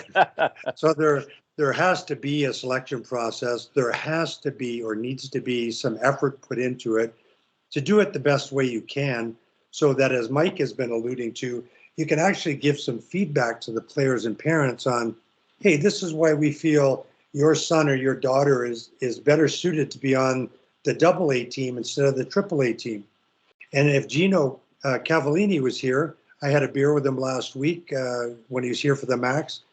He has a great story to tell about, I think, a U15, U16 level midget player who was a really small little guy, but pretty skilled, whose parents, and his mom in particular, was adamant and extremely upset that Gino didn't put him on their AAA team. But Gino took the time to explain to them, it's like, hey, look, you know what? He's going to get the S kicked out of him in AAA. He's a skilled player. He needs to have the puck. He needs to be in a position where he can succeed. It'll be best for him if he plays U15 this year, and then we see him as maybe moving up next year, blah, blah, blah, blah, blah. So now the kid's a first-round NHL draft pick, and I'm not sure if he's where he's playing. He might even be playing right now. But the parents came back to him after the fact and said, hey, we really appreciate the approach you took with our son. in putting him in an environment where he could succeed, because it obviously paid dividends. I mean, he got a full ride to a D1 school, first rounder, I think, playing in the NHL right now. So, you know, those are hard decisions sometimes. And there's always a really difficult decision, debate about, you know, does a skilled player play up to challenge himself, or does he stay back to further develop his offensive abilities? That's a tough question all the time, but you know, the selection process is important partly for that as well. Go ahead, Hal. It's all such great conversations because it's so important for kids. And I think a lot of coaches or selection committees just kind of do it and walk away. I posted a link on the chat to a video I did with Blake Wheeler, captain of the Jets, and he did not do well in the 16s or 17 process, postseason process here in Minnesota. He did not make any of the national camps, but he himself has some great lines in there. And when we've had kids who are really disappointed at not making those levels, I've sent them a copy of this link to this video on YouTube. And the name of it is, if it's going to be, it's up to me. But one of the things that Blake says there, my hockey aspirations were not to make the 16 team or the 17 team. My goal is to play in the National Hockey League. Right? And he did this video with me when he was, I think he was at the University of Minnesota at the time. And so anyways, it's just a, you know, there's a player saying, you know, what I realized when I didn't make those teams, I needed to get to work if I was going to get where I wanted to go. So it's just a good message from what turned out to be a very successful player who didn't have all that, you know, he wasn't the real deal. We call it the real deal down here. I had a dad tell me his Pee-wee kid was the real deal. He was the real deal, okay, but he never played any real hockey. So, anyways, it's all great conversation you guys are having. I've enjoyed it. And I think, Hal, following up on that, and I'm not 100% sure of this, but I've heard tell of it, that in this process I'm in for the 14-year-olds in Alberta. You want to know why hitting to, hundreds of balls on the range doesn't work for you? Just a second here. Oh, sorry. When you're trying to fix your slice? Just one second. Okay, sorry. I just wanted to make sure I had that video queued up in YouTube to take a look at it, Hal. In the same process. It never has. And I know that's hard to believe, but it's true. Hitting range balls actually ingrains the wrong habits that are. Here we go. In the same process in Alberta years ago, I believe Jerome McGinley was overlooked, and he was not in the top 120 players in Alberta. And enough said, just like Blake, you know, and that's where that character piece comes in. If you're bound and determined to keep working to get better, keep working on your skills and give yourself every chance to get where you want to go, then even if you don't get there, you can at least look yourself in the mirror at the end of the day and say, hey, I did all I could do to get there, and it wasn't in the cards for me. But a lot of people can obviously come out of the woodwork, and those are two pretty terrific examples. Go ahead, Wally, your mic's off.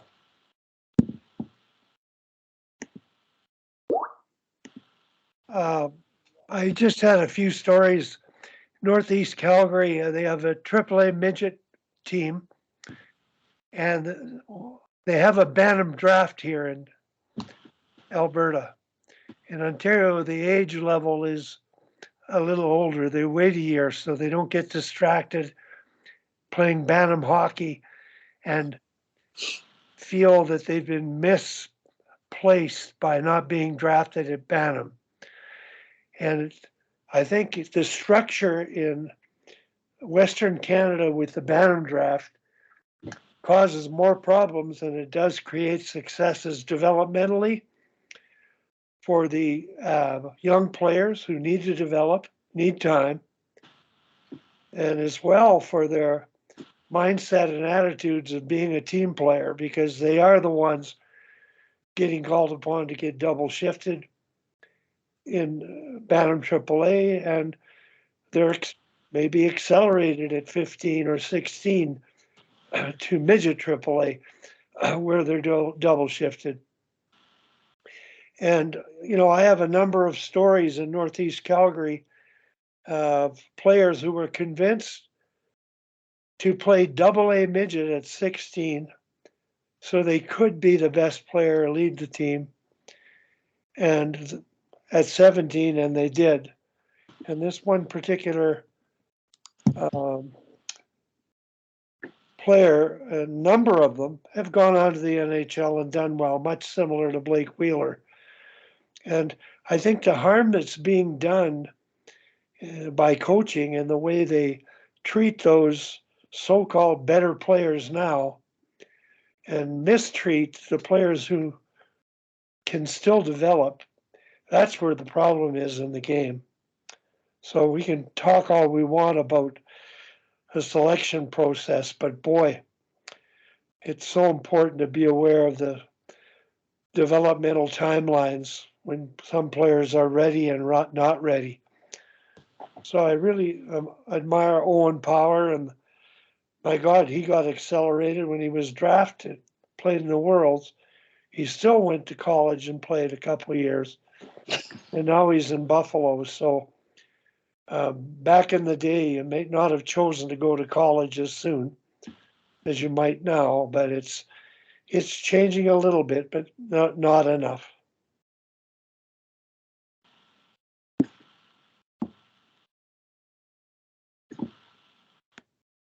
And a good discussion here again, ladies and gents. I got to jump off here, so I'll look forward to next week. And you know, Wally, just to remind you, a couple of weeks ago we were kind of hoping at some point to maybe get Thomas and Daryl to come on together and talk about their development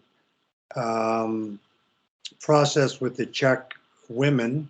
The approach they took and the path they took, and in particular talk a little bit in detail about their 3-on-3 philosophy. Anyway, just a reminder, it'd be good to try to get those two guys on to chat a little bit about that. It would be fun. Thomas will be on next week. Okay, great. He's committed to the 21st. I'm going to let Daryl know, but he's in the throes of planning for a major clinic that he's running in Fort Lauderdale. I talked to him yesterday about it, and he's got just a number of videos, clips that he's going to show. And I have been looking through Daryl's site because I joined his membership. I can access his articles. I've shared a few of them, Tim. Yeah. Were pretty pertinent documents. And what's more exciting about the site is there are probably 3 video segments to supplement the discussed topics in some way, shape, or form that are nothing short of brilliant. Some of it would be frightening to today's coach in terms of the risk being taken to develop moves and passing to yourself in the defensive zone on a breakout. It's pretty frightening, but it's just ahead of the box and above the curve kind of coaching that I think when we talk about evaluation and development, Thomas's conversation tomorrow will be huge. He is going to have video to demonstrate what he was trying to do, and I'm hoping Carla will be on because Carla is going to be coaching the Czech team at the next World Championships. So they're keeping close touch with one another in terms of where the team is at, where it's going. But I think in terms of futuristic developmental coaching, it's going to be something that's going to merit people sitting in on. Did you say that Carla's coaching the Czechs at the Worlds in September? Yes. Awesome. And I like Daryl's article, the one you sent, Wally, on video and how short is always good and mandated. I've always been of the same mind that it's nothing more than a historical habit that hockey has been, the prevailing view is that you can't have more than 5 or 6 minutes of video with hockey players when football players watch hours of video every week. Now the games are different, granted, but I always took exception to the fact that you had to limit it 5 or 6 minutes, and his point is extremely well taken. It's the approach to the video, how you engage the players, and it's what you present and how you present it versus how much you present. Totally agree. It's a good article. There's still a balance, of course, but really good. Anyway, I'll look forward to Thomas next week. That'd be fantastic. And I'll have to write Carla a note of congratulations. I'm sure Thomas will have some warning bells for her to watch out for with the Czech team. She'll be good for that team as well. Be interesting. Oh, yes, real good fit. Well, Yeah. look, I've got to run myself. Hal, thanks for hanging in there, and Tim, thanks for coming on, and hopefully we're around for next week and to gather thoughts from Thomas. I'm really looking forward to that one. So Okay. take See you, care, everybody. guys.